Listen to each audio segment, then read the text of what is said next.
Quelques mois avant le départ de l'empereur pour l'Italie, en page 20, au matin, nous prévenions mon mari et moi qui nous demandait, en nous voyant entrer, il nous déclara qu'il n'y avait plus à lui refuser, que ce politique exigeait qu'il adoptât notre fils aîné et qu'il le nomma roi d'Italie. Mon mari répondit qu'il ne consentirait jamais à ce que son fils fût plus que lui.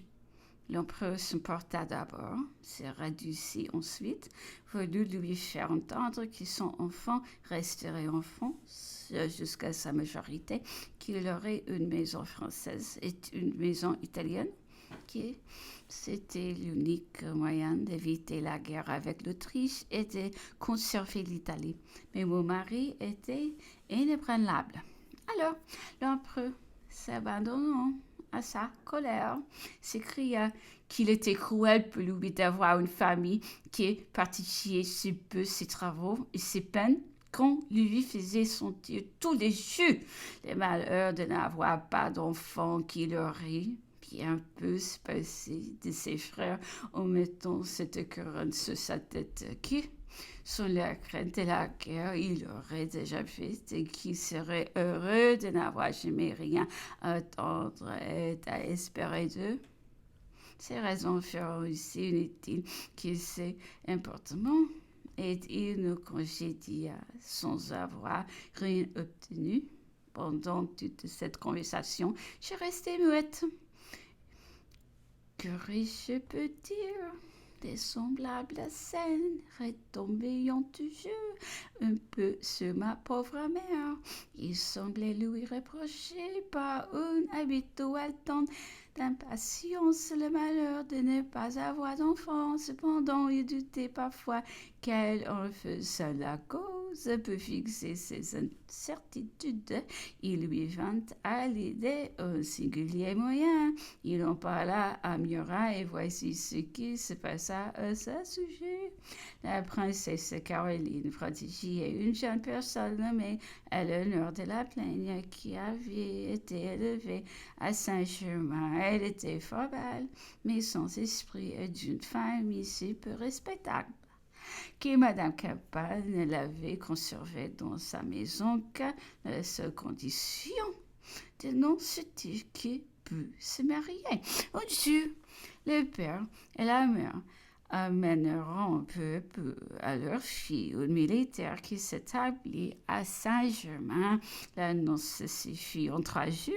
Après le mariage, le mari disparut, emportant tous les effets de sa femme, touché de son sort Madame Campan, qui ne pouvait plus la reprendre et qui craignait qu'elle ne se perdît dans le monde, intéressa la princesse Caroline en sa faveur.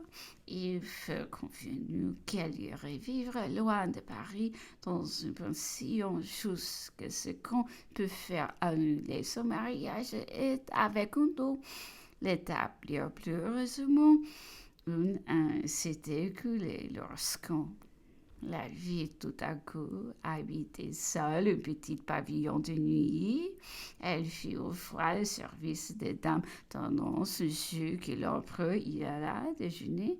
Depuis jamais personne ne peut la voir et chacun expliquait cet isolement à sa manière. On assurait que l'empereur venait quelquefois à cheval de Saint-Cloud. L'année après, pendant la guerre de Prusse, elle accoucha d'un fils dont la princesse Caroline fit prendre soin. L'empereur ne la revit qu'une fois à son retour et se méfiant sur les femmes. Il lui arracha le vœu qui, pendant sa sollicitude de nuit, elle recevait souvent Murat. Elle lui accordait quelques faveurs. Depuis ce temps, il resta toujours certain s'il était le père de cet enfant, malgré les assurances qu'on lui en donnait. Puis, au revenir à Mauricie, l'empereur fut si choqué de la résistance de ses frères à entrer dans ses desseins, car Joseph refusait aussi tout ce qui pouvait l'éloigner de Paris, qu'il fit insérer dans le moniteur cette lettre sur Eugène. Oh, l'on découvrait autant d'estime et de tendresse pour lui que de ressentiments pour ses frères. Il le nommait vice-chancelier d'État qui était une des plus grandes dignités du royaume. Mon frère reçut cette nomination à la tête de ce régiment qui conduisait en Italie. L'empereur y arriva bientôt avec l'impératrice et ils se firent couronner roi et reine d'Italie. L'empereur nous avait engagés à l'accompagner, mais mon mari refusa et nous fûmes nous établir à Saint-Lieu. Dans toutes les fêtes du couronnement, j'avais eu l'occasion de rencontrer souvent M. de Flau. Chaque fois, j'en avais éprouvé une impression pénible. Je l'invitais avec les plus grands soins et un jour, à la promenade qui approcha de ma droite, tu peux me parler. Je donnai vivement l'ordre à mon cocher de partir, tant j'ai redouté d'entendre sa voix. Il fut si affligé de cette façon d'être à son égard que sa mère vint s'en plaindre à moi. J'ai répondu que je n'avais rien contre son fils, que c'était son intention. En m'interrogeant moi-même, j'ai trouvé qu'être mal, c'était encore être trop bien. Après tant d'efforts, je me croyais guérie. Mais à mon grand regret, le mal que ça me causait encore me prenait que je ne l'étais pas. Je me promis de devenir naturelle comme avec tous autres. Au premier bal où je l'ai rencontré, je lui parlais. Ma voix était extraite, coupée.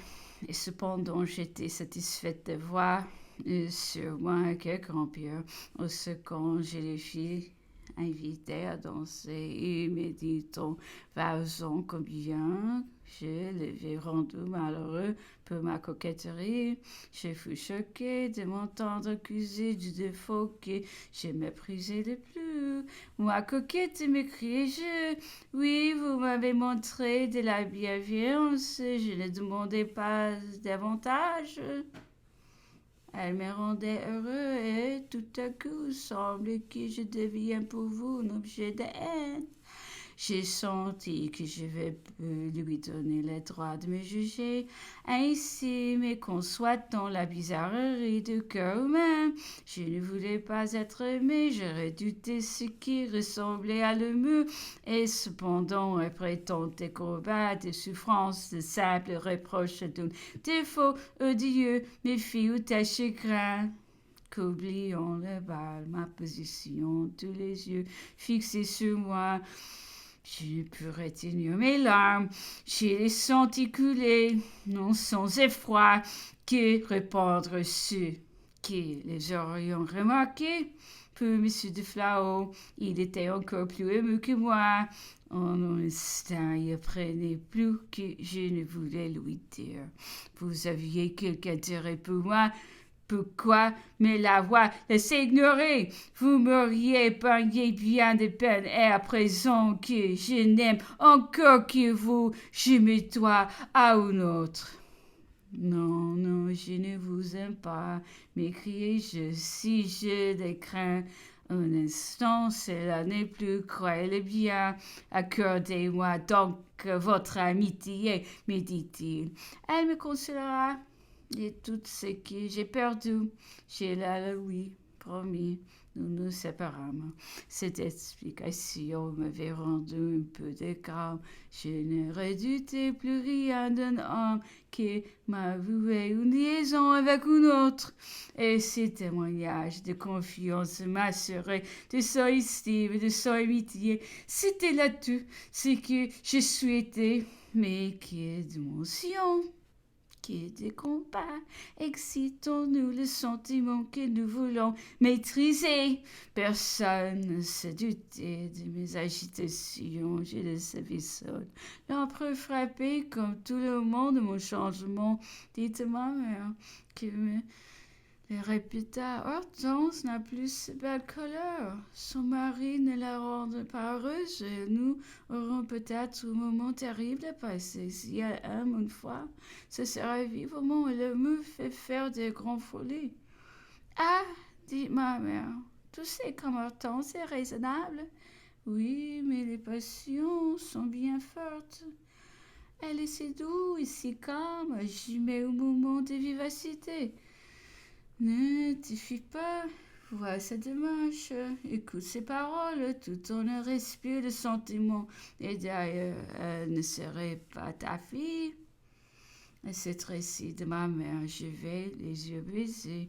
Une sérieux fut toute ma réponse. Elle a désir de faire monter l'empereur, tout mon espoir. Avant de partir pour Saint-Leu, mon mari avait exigé de moi que je renvoyasse ma première femme de chambre par la seule raison qu'elle lui déplaisait et qu'elle avait toujours l'air de se moquer de lui.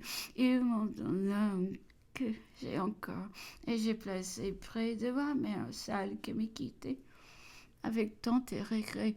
Depuis quelque temps, je vais pris pour l'actrice Mademoiselle Cochelet, élevée sagement, en même temps que moi, intéressante par la modicité de sa fortune et par les tendres soins prodigués à sa mère pendant une maladie fort longue.